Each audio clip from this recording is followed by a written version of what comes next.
சம்புலிங்கமே ஜடாதரா ஜோதிலிங்கமே அரோகரா. எல்லாம் சொல்றாங்க இஷ்டத்துக்கு 30 லட்சம் கொடுத்தாரு. அதெல்லாம் இல்லை. ஜாண்டிஸ்ல ரொம்ப இழைச்சி உருவமே மாறி இருந்த பார்த்து அவருக்கே ஷாக் ஆயிடுச்சு.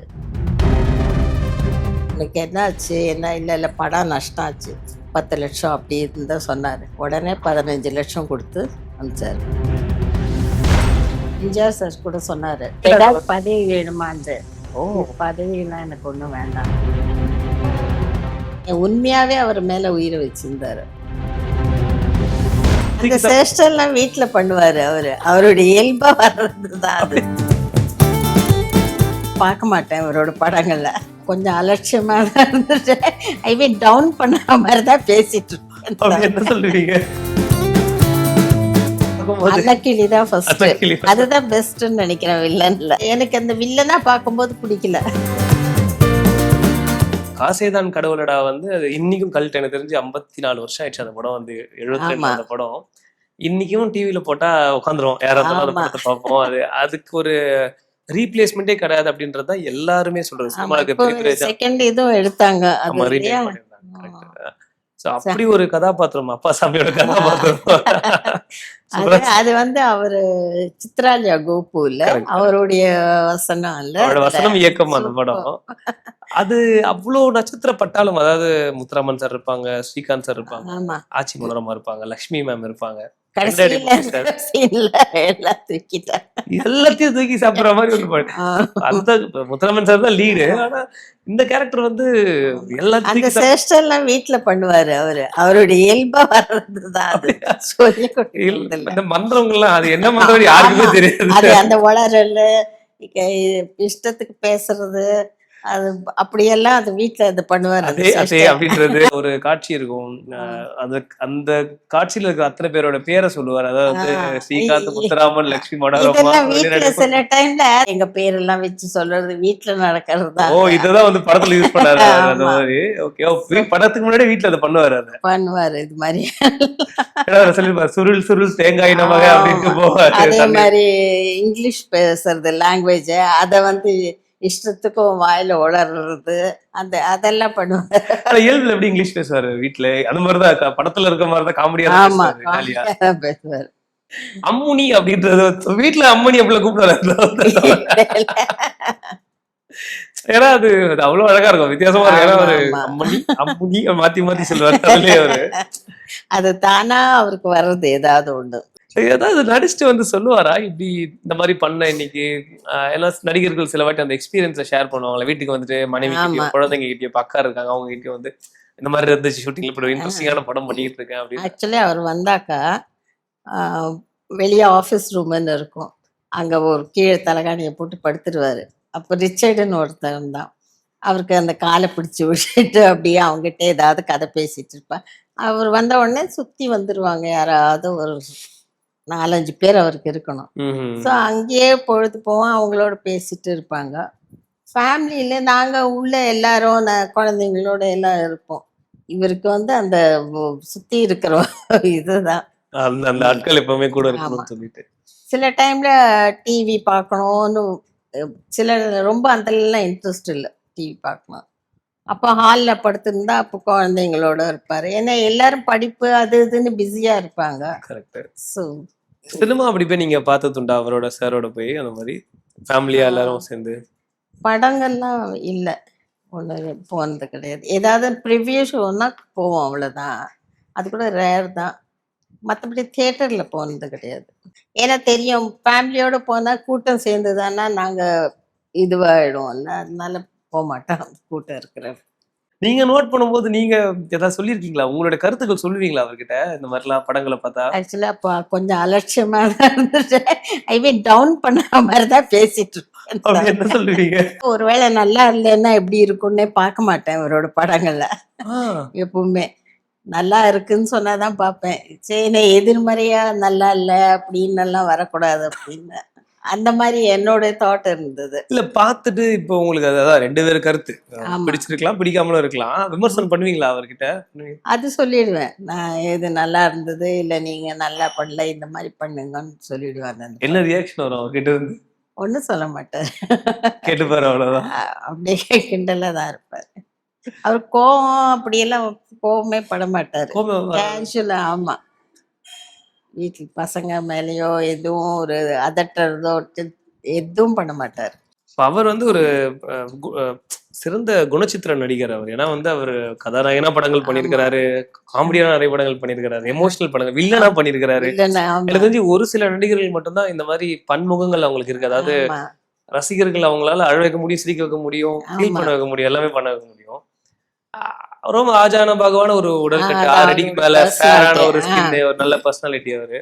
ஏன் தொடர்ந்து ஹீரோவா அவர் ட்ரை பண்ணல? ஃபுல்லாவே அந்த மாதிரி நகைச்சுவை கதாபாத்திரங்கள் நிறைய பண்ணாரு. கேட்டிருக்கீங்களா? பொதுவா நான் நினைக்கிறேன், காமெடியா பண்ணிட்டு அதுக்கப்புறம் ஹீரோவா சக்சஸ் ஆக மாட்டேங்கிறாங்கல்ல. அதுக்கப்புறம் பண்ணாருல்ல 2 படங்கள் அவரு. பண்ணாங்க, போட்டு பொண்ணு சாமி சில படங்கள்லாம் பண்ணாங்க. சோ அது ஓரளவுக்கு போச்சே தவிர ஜனங்க வந்து அவங்க மனசுல படிஞ்சிருது இவங்கன்னா இவங்க கேரக்டர்னு. எம்ஜிஆர் சாருடைய அதாவது ரசிகர் அப்படின்ற அபிமானி அப்படின்னு சொல்லலாம், முரட்டு பக்தர்னே சொல்லலாம். ஆமா. அப்படி ஒரு எம்ஜிஆர்ன்னா அவருக்கு பொதுவா உண்மையாவே அவர் மேல உயிரை வச்சிருந்தாரு. உயிரை கூட கொடுப்பேன் அப்படின்னு ஆமா. சொல்லி எம்ஜிஆர்னா ரொம்ப பிடிக்கும். அந்த அளவுக்கு எம்ஜிஆர் மேல ஒரு மிகப்பெரிய ஆமா. வந்து ஒரு ஸ்ட்ரகிள் டைம் நடுவுல வந்தப்ப கூட இவர் போய் எல்லாரும் கூட சொன்னாங்க. ஆனா அவர் கேட்க மாட்டாரு. எப்பவுமே யார்கிட்டயும் எந்த ஹெல்ப்பும் கேட்க மாட்டாரு. அவர் தானாதான் எந்த இருந்தாலும் அவருக்கு இதுவே இருப்பாரு. அப்பவும் அவர் போயிருந்தில்ல. அவர் இப்ப அவரே வந்து தெரிஞ்சுதான் அவர் கூப்பிட்டு தான் கேட்டாரே தவிர எம்ஜிஆருக்கும் தெரியும் இவர் எப்படி எவ்வளவு இதுல இருக்காருன்னு சொல்லி. படம் தயாரிச்சும் போது ஏற்பட்ட நெருக்கடி. அது வந்து இப்ப ஆக்சுவலா எல்லாம் சொல்றாங்க இஷ்டத்துக்கு 30 லட்சம் கொடுத்தாரு. அதெல்லாம் அதெல்லாம் இல்லை. இவருக்கு கொஞ்சம் ஜாண்டிஸ் வந்து ரங்கபாஷ்யம் டாக்டர் இருந்தார்ல, அந்த ஹாஸ்பிட்டல்ல இருந்தாரு. ஸோ அவருக்கு ஏதோ அவங்க பையனுக்கு மெடிக்கல் சீட்டுக்கோ எதுக்கோ எம்ஜிஆரை பார்க்கணும்னு சொல்லிட்டு இவர் ஹாஸ்பிட்டல்ல இருக்கும்போது இவரை கூட்டிட்டு போனாரு டாக்டர், இவர் மூலியமா அவரை பார்க்கறதுக்கு. ஸோ இவர் பார்க்கும்போது அப்பதான் வந்து எம்ஜிஆர் இவரை பார்த்துருக்காரு. எவ்வளோக்கு எவ்வளோ இதுவாக இருந்தாரோ அந்த ஜாண்டிஸில் ரொம்ப இழைச்சி ரொம்ப இதுவாக இருந்தார், உருவமே மாறி இருந்தார். பார்த்து அவருக்கே ஷாக் ஆயிடுச்சு. என்னாச்சு உனக்குன்னா இல்லை அப்படின்னோடனே அப்புறம் திட்டினாரு, நீ ஏன் வந்த இப்போ சொல்லி நீ போ அப்படின்னு சொல்லிட்டு. அதுக்கப்புறம் அந்த டாக்டருக்கு ஹெல்ப் பண்ணாரு. அப்புறம்தான் கூப்பிட்டு வச்சு அவர் இவருக்கு ஹெல்ப் பண்ணது. இந்த சம்பவம் ஆனா வேற மாதிரி வந்து வெளியே வேற மாதிரி வந்து வந்து இல்லை போய் கேட்டா அதெல்லாம் இல்லை. அவரா தெரிஞ்சு அவரே கூப்பிட்டு இவருக்கு கொடுத்து, அது கூட பயந்து பயந்து தான் சொன்னாரு. உனக்கு என்ன ஆச்சு என்ன? இல்லை இல்லை படம் நஷ்டம் ஆச்சு 10 லட்சம் அப்படி இருந்தா சொன்னாரு. உடனே 15 லட்சம் கொடுத்து அனுப்பிச்சாரு. 15 லட்சம் கொடுத்தா. ஆமா. அது கூட தெரியாது இவருக்கு. வந்தா வீட்டுல மேனேஜர் சூட்கேஸ் எடுத்துட்டு வந்து கொடுத்தாரு. ஓ, இவர் வந்ததுக்கு அப்புறம் பின்னாடி வருது மேனேஜர் மூலமா அது. ஸோ அந்த மாதிரி தானே தவிர இவரா போய் நிற்க மாட்டார். அதுவே இவருக்கு ரொம்ப கில்ட்டியா இருந்தது.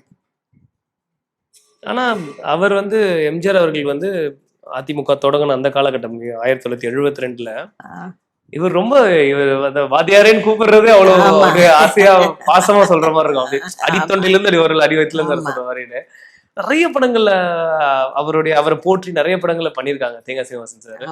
சோ நீங்க சொன்னீங்க அவங்களுக்குள்ள எம்ஜிஆர் சாருமே அவர் மேல அவ்வளவு பாசம் வச்சிருந்தாரு. அந்த படங்கள்ல ரொம்ப ஒரு மாதிரி நல்லா இருக்கும் இவங்களோட பாண்டிங். நிறைய படங்கள் சொல்லிட்டே போலாம், நேத்தரி முடிப்போம், இதே கணினி, ஏகப்பட்ட படங்கள் இருக்கு. அது எப்படி இருந்துச்சு அதை பத்தி சொல்லுவாரு? ஏன்னா அவர் ரொம்ப பிடிச்ச ஒரு நடிகர், அவரோட படத்துல நடிக்கிறத பத்தி அவரை புகழ்தான் பாடுவார். வேற என்ன, லஞ்ச் டைம்ல எல்லாம் அவங்க வீட்டுல இருந்து சாப்பாடு வரும் எல்லாருக்கும். எவ்வளவு ஐ மீன் சின்ன லேபர்ல இருந்து எல்லாரையும் கூட உட்கார வச்சுதான் சாப்பிட சொல்லுவாராம். அவ்வளோ வெரைட்டி வரும். இதெல்லாம் சொல்லுவார் அவரு. அதே மாதிரி சிவாஜி மேலேயும் அவருக்கு ரொம்ப அன்பு. அவருடைய அவர் பெரிய டேலண்ட், அவர் ஒரு லெஜெண்ட் இல்ல, அவரை பத்தி கூட அவருக்கு ரொம்ப பிடிக்கும்.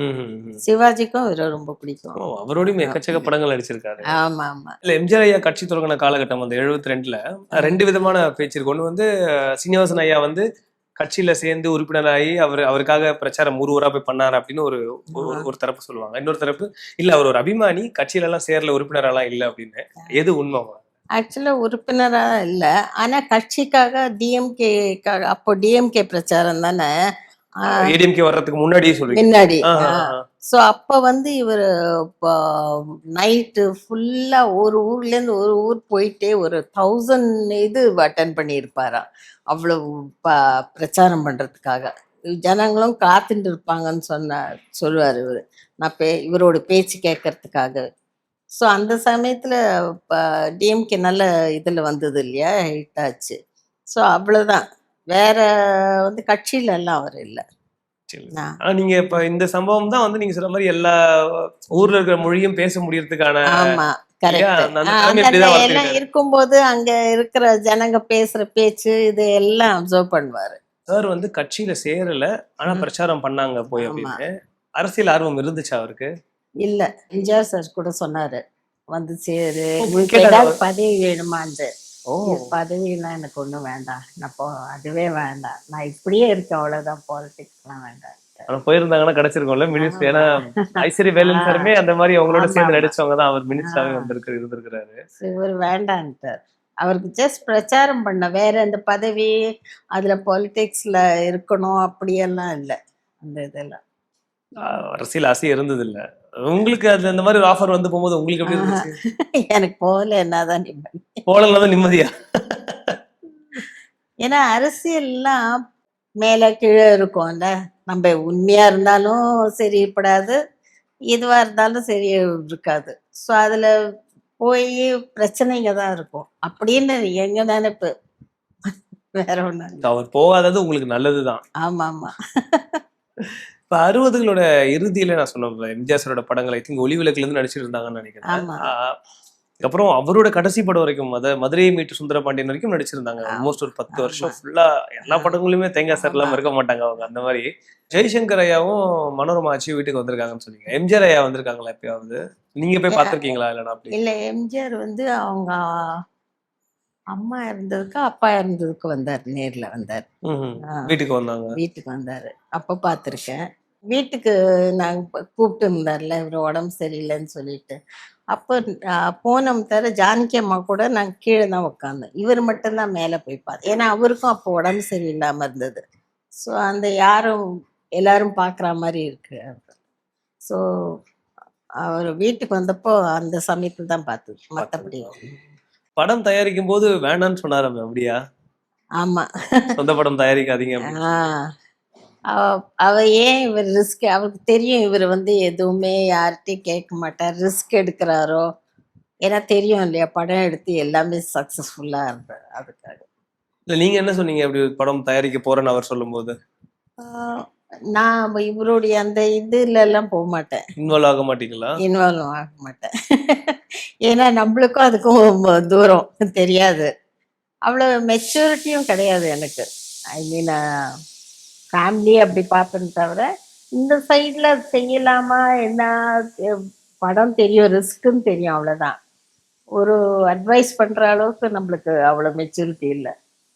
வீட்டுல வேற யாராவது அப்படி சொல்றதுக்கு இருந்தாங்களா அவருக்கு? படம் இல்ல, யாரும் இல்ல, அவருடைய சொந்த முடிவு தான் எல்லாமே. அவரோட அதிக படங்கள்ல ஜோடியா நடிச்சது வந்து மனோரமா ஆட்சி தான். அவங்கதான் வந்து ஏகப்பட்ட படங்கள்ல ஜோடியா நடிச்சிருக்காங்க. அவங்களும் ரொம்ப வீட்டுக்கு வந்தா கூட ரொம்ப பாசமா இருப்பாங்க. என்னெல்லாம் ஒரு தரம் பார்த்தா கூட அவ்வளோ அன்பா பேசுவாங்க. வெண்ணிராடை மூர்த்தி ஐயா சமீபத்துல கூட சொல்லியிருந்தாங்க, நம்மளோட பெட்டியில கூட சொல்லியிருந்தாங்க, அவருக்கு 80களில் 1980 காலகட்டத்துல வந்து ஒரு வாட்டி உடம்பு சரியாம இருக்கும்போது தேங்காய் சீனிவாசன் சார் வந்து திருப்பதிக்கு நடந்தே போய் இவருக்காக வேண்டிக்கிட்டு போயிட்டு வந்து ஒன்னும் ஆகும், அது நல்லா இருக்கு. அதை சொல்லும் போதே அவர் ஒரு மாதிரி கண் கலங்கிட்டார். அவரு வெந்நீராட மூர்த்தி இந்த இதெல்லாம் பாப்பாரு, ஜோசியம் பாப்பாரு. ஸோ அவர் மேல ரொம்ப நம்பிக்கை இருக்கு. அவர் வந்து இவருடைய எப்படி இவர் வருவாரு அதெல்லாம் அவர் ஏற்கனவே ப்ரெடிக்ட் பண்ணியிருக்காரு, அது கரெக்டாகவும் இருந்திருக்கு. எம்ஜிஆர் சாரோட கூட நடிக்கும் போதே வந்து பேரலா சிவாஜி சாரோடையும் நிறைய படங்கள் நடிச்சிருக்காங்க. அவர் வச்சு படமும் தயாரிச்சிருக்காங்க. ஆமா, படிக்காத பணியார்ல வந்து தம்பியா நடிச்சிருப்பாங்க. ஆமா, கேஆர் விஜய் அம்மா அவருக்கு பேரு கேஎஸ்ஜி படத்துல. கரெக்ட். இவருக்கு ஜோடி அவங்க நடிச்சிருப்பாங்க அவங்க. ஆமா, கேஆர் விஜய். So, அந்த படம் குறித்த ஏதாவது மெமரிஸ் உங்களுக்கு ஞாபகம் இருக்கா? அது நான் ப்ரிவ்யூல பார்த்தேன்னு நினைக்கிறேன் நான் அந்த படம். நல்லா இருந்தது. ஏன்னா அது சிவாஜியோட நடிச்சிருந்தாருல்ல. அவருக்கு ஈக்குவலா அவர் நடிக்கும்போது அந்த அதெல்லாம் வந்து ரசிக்கதான் செய்யும். வில்லனா நிறைய படங்கள் பண்ணியிருக்கிறாரு. ஸோ அது பார்க்கும்போது அன்னக்கிளி தான் ஃபர்ஸ்ட். அன்னக்கிளி. அதுதான் பெஸ்ட்ன்னு நினைக்கிறேன் வில்லன்ல. அப்படியா? ஆமா. எல்லாரும் அதில் தான் ரொம்ப ரசிச்சார் அன்னக்கிளி தான். ஸோ அந்த ஃபர்ஸ்ட் அந்த எனக்கு அந்த வில்லனா பார்க்கும்போது பிடிக்கல. அதான் கேட்க வந்தேன், பிடிக்கலையா? ஆனா அது நல்ல பேர் வாங்கி கொடுத்தது. ஏன்னா அவர் பேசுற வசனம் ஒண்ணு இருக்கும், அந்த அன்னைக்கு 24 மணி நேரமும் சிறகடிச்சிட்டே இருக்கா மனசுல அப்படின்னு சொல்லி. மயங்குகிறாள் ஒரு மாது, நிறைய படங்கள் பண்ணிருக்காங்க அந்த மாதிரி. ஆமா ஆமா. அதுக்கப்புறம் எல்லாமே நல்லா இருந்தது. நல்ல கேரக்டர் தான்.